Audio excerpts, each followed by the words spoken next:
comment va se faire l'intégration de l'armée américaine sur le front de l'Ouest ? D'abord, il faut partir d'un constat. C'est que les alliés franco-britanniques sont terriblement déçus, en fait, par rapport à ce qu'ils attendaient des Américains.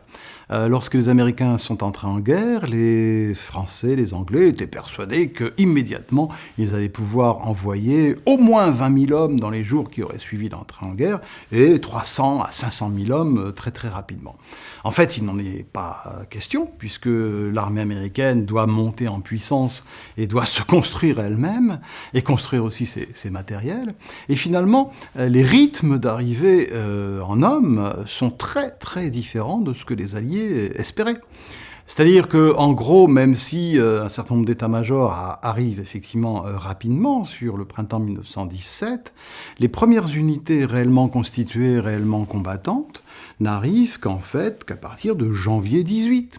Et la montée en puissance réelle de l'armée américaine sur le front occidental, eh bien, c'est surtout le printemps 1918. Alors effectivement, entre le 23 mars et le 23 juin 1918, vous avez 170 000 hommes qui arrivent avec des rythmes qui sont à 10 000 hommes par jour arrivés à Saint-Nazaire ou ailleurs.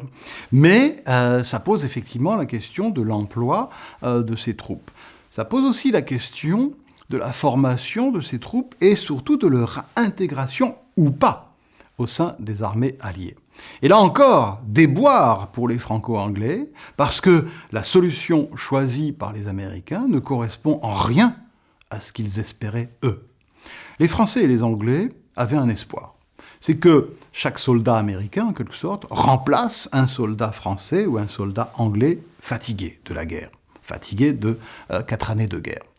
C'est pas de cette oreille-là que l'entendent les autorités militaires et politiques américaines.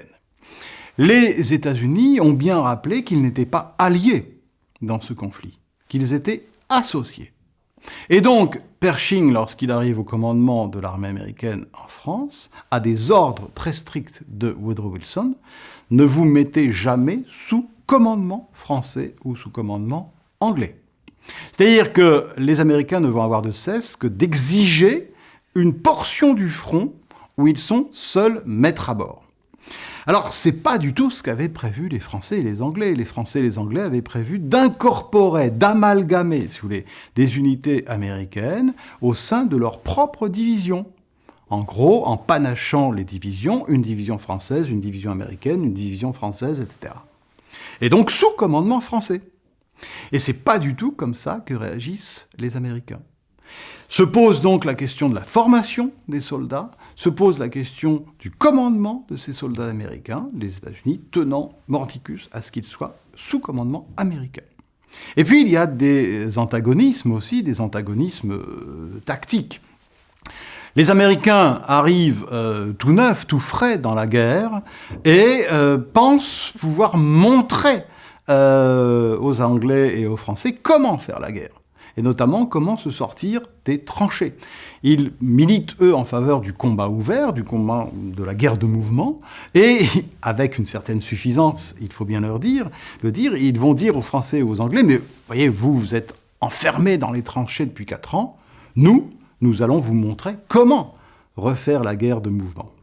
Et cette conception va effectivement causer quelques déboires aux troupes américaines, notamment dans la reprise du saillant de Saint-Mihiel, mais plus encore dans l'opération Meuse-Argonne de la fin de l'année 1918. Un dernier problème se pose, c'est bien évidemment que l'armée américaine manque de cadres, il faut les former, et là on retrouve le rôle essentiel des Français et des Anglais. Les cadres d'état-major n'existent pratiquement pas dans l'armée américaine, donc il va falloir les instruire aux méthodes du combat d'état-major. Et tout cela prend du temps, ce qui explique qu'effectivement, les troupes américaines ne sont réellement opérationnelles qu'au printemps de 1918.